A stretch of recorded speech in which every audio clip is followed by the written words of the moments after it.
ಶುಭೋದಯ, ನಮಸ್ಕಾರ. Welcome to yoyo Kannada. ಬನ್ನೀಗ ನೋಡೋಣ ಈ ದಿನದ ರಾಶಿ ಫಲಗಳನ್ನ. ಮೊದಲಿಗೆ ಮೇಷರಾಶಿಯವರಿಗೆ ಕೆಲಸಕ್ಕಾಗಿ ಬೇರೆ ಸ್ಥಳದಲ್ಲಿ ವಾಸ ಮಾಡಲು ಹೋಗಬೇಕಾಗುತ್ತೆ. ಅಪರೂಪದ ವ್ಯಕ್ತಿಯೊಬ್ಬರನ್ನ ಭೇಟಿಯಾಗುವ ಸಾಧ್ಯತೆ ಇದೆ. ಯೋಗ ಅಭ್ಯಾಸ ಮನೋಲ್ಲಾಸವನ್ನ ಹೆಚ್ಚಿಸುತ್ತದೆ, ಚೈತನ್ಯ ಮೂಡಿ ಬರುತ್ತದೆ. ವೃಷಭ ರಾಶಿ, ಮದುವೆಯ ವಿಷಯಕ್ಕೆ ಸಂಬಂಧಪಟ್ಟಂತೆ ತಾಯಿ ಮತ್ತು ಅಣ್ಣಂದಿರ ಮನಸ್ಸನ್ನು ಸೆಳೆಯುವಲ್ಲಿ ಯಶಸ್ವಿಯಾಗುತ್ತೀರಿ. ಸಗಟು ವ್ಯಾಪಾರಿಗಳಿಗೆ ವ್ಯಾಪಾರ ಇರುತ್ತದೆ. ದೀರ್ಘಕಾಲೀನ ಯೋಚನೆಗಳು ಫಲದಾಯಕವೆನಿಸುತ್ತವೆ. ಮಿಥುನ ರಾಶಿ, ತಾನು ಬಯಸಿದ ಕ್ಷೇತ್ರದಲ್ಲಿ ಹೊಸ ತಿರುವನ್ನ ಪಡೆಯುವಲ್ಲಿ ಯಶಸ್ಸು ಕಾಣುತ್ತೀರಿ. ಶತ್ರುಬಾಧೆ ಈ ದಿನ ಹಂತ ಹಂತವಾಗಿ ನಿವಾರಣೆಯಾಗುತ್ತದೆ. ಆರೋಗ್ಯದಲ್ಲಿ ವಾಯು ಸಂಬಂಧವಾಗಿ ತೊಂದರೆಗಳು ಕಾಣಿಸಿಕೊಳ್ಳಬಹುದು. ಕರ್ಕಾಟಕ ರಾಶಿ, ಸಾಲಗಳು ತೀರಿದ್ದರಿಂದ ಮನೆಯಲ್ಲಿ ನೆಮ್ಮದಿಯ ವಾತಾವರಣ ಇರುತ್ತದೆ. ನಿಮ್ಮ ಮುಂದಿನ ಹಾದಿ ಏನೆಂಬುದು ನಿಮಗೆ ಈ ದಿನ ಸ್ಪಷ್ಟವಾಗಿ ಗೋಚರವಾಗುತ್ತದೆ. ಕುಟುಂಬದ ಜವಾಬ್ದಾರಿ ವಹಿಸಿಕೊಳ್ಳೋದು ಮುಖ್ಯ. ಸಿಂಹ ರಾಶಿ, ಉದ್ಯೋಗದಲ್ಲಿನ ಸಮಸ್ಯೆಯಿಂದಾಗಿ ಬದಲಾವಣೆಯ ಮನಸ್ಸು ಬರಲಿದೆ. ಬಹಳಷ್ಟು ದಿನಗಳ ನಂತರ ಇಂದು ಹಣದ ಹರಿವು ನಿಧಾನವಾಗಿ ಅನುಭವಕ್ಕೆ ಬರುತ್ತದೆ. ದುರ್ಗಾದೇವಿಯನ್ನ ಆರಾಧಿಸಿ, ಶುಭ ಪ್ರಾಪ್ತಿಯಾಗುತ್ತದೆ. ಕನ್ಯಾ ರಾಶಿ, ಹೂಡಿಕೆ ವಿಚಾರದಲ್ಲಿ ಯೋಚಿಸಿ ತೀರ್ಮಾನ ಕೈಗೊಳ್ಳುವಂತೆ ಮಿತ್ರರಿಂದ ಬಂದಿರುವ ಸಲಹೆ ಸರಿಯಾಗಿದೆ. ಈ ದಿನ ಕೊಟ್ಟ ಹಣ ಹಿಂದಿರುಗುವುದು ಕಷ್ಟ ಸಾಧ್ಯ, ಆದ್ದರಿಂದ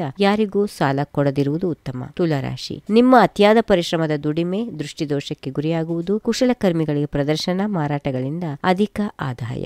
ನವ ವಿವಾಹಿತರಿಗೆ ಸಂತಾನ ಭಾಗ್ಯದ ಲಾಭ. ವೃಶ್ಚಿಕ ರಾಶಿ, ಒಂಟಿತನ ಹೋಗಲಾಡಿಸಲು ಕೆಲಸಗಳತ್ತ ಮನಸ್ಸು ಹರಿಸುತ್ತೀರಿ. ಸಂಸಾರದಲ್ಲಿ ಕೆಲವೊಂದು ಬದಲಾವಣೆಗಳು ಮಾಡಿಕೊಳ್ಬೇಕಾಗುತ್ತೆ, ಅನಿವಾರ್ಯವಾಗುತ್ತದೆ. ಅದು ಕುಟುಂಬದಲ್ಲಿ ನೆಮ್ಮದಿ ಇದೆ. ಧನುರಾಶಿ, ನೀವು ತೆಗೆದುಕೊಂಡಿರುವ ನಿರ್ಧಾರ ಸರಿಯಾದುದೆಂದು ಈ ದಿನ ನಿಮಗೆ ಮನವರಿಕೆಯಾಗುವುದು. ಕೃಷಿಕರಿಗೆ ಹವಾಮಾನದ ವೈಪರೀತ್ಯದಿಂದ ಸಮಸ್ಯೆಗಳು ಎದುರಾಗುತ್ತವೆ. ವಸ್ತ್ರಾಭರಣ ಖರೀದಿ ಯೋಗ ಇದೆ. ಇನ್ನು ಮುಂದಿನ ರಾಶಿ ಮಕರ ರಾಶಿಯವರಿಗೆ ಕೆಲಸದ ಪ್ರದೇಶಗಳು ನಿಮ್ಮ ಅಭಿವೃದ್ಧಿಗೆ ಪೂರಕವಾಗಿರುತ್ತವೆ. ಕಬ್ಬಿಣ ಅಥವಾ ಗ್ಲಾಸ್ಗಳಿಂದ ಗಾಯಗಳಾಗುವ ಲಕ್ಷಣಗಳಿವೆ. ಗಮನ ಹರಿಸಿ ಮುನ್ನಡೆಯಿರಿ. ಕ್ರೀಡಾಪಟುಗಳಿಗೆ ಸಂತೋಷದ ಸುದ್ದಿ ಇದೆ. ಕುಂಭರಾಶಿ, ಹಾಲಿನ ಪದಾರ್ಥ ಮಾರಾಟ ಮಾಡುವವರಿಗೆ ಲಾಭ ಇದೆ. ಚರ್ಚೆ ಹಾಗೂ ವ್ಯಾಪಾರ ವ್ಯವಹಾರಗಳಲ್ಲಿ ಬಹಳಷ್ಟು ಜಾಗರೂಕತೆಯನ್ನು ವಹಿಸುತ್ತೀರಿ. ಇಂದು ನಿಮ್ಮ ವಿರುದ್ಧ ರಾಜಕೀಯ ಚಟುವಟಿಕೆಗಳು ಹೆಚ್ಚಾಗುತ್ತವೆ. ಇನ್ನು ಕೊನೆಯದಾಗಿ ಮೀನರಾಶಿ, ವೈದ್ಯರ ತಪಾಸಣೆಯಿಂದ ಬಂದ ಫಲಿತಾಂಶ ಆತಂಕವನ್ನ ಸೃಷ್ಟಿ ಮಾಡುತ್ತದೆ. ಇನ್ನೊಬ್ಬರ ಅಭಿಪ್ರಾಯ ಪಡೆದು ಚಿಕಿತ್ಸೆ ತೆಗೆದುಕೊಳ್ಳಿ. ಕಾರ್ಯದ ಒತ್ತಡ ಸದ್ಯಕ್ಕೆ ಕಡಿಮೆಯಾಗಿ ಮನಸ್ಸಿಗೆ ನಿರಾಳವಾಗುತ್ತದೆ. ಹೀಗಿವೆ ಈ ದಿನದ ರಾಶಿ ಫಲಗಳು. ಸರ್ವರಿಗೆ ಶುಭವಾಗಲಿ. ಶುಭ ದಿನ.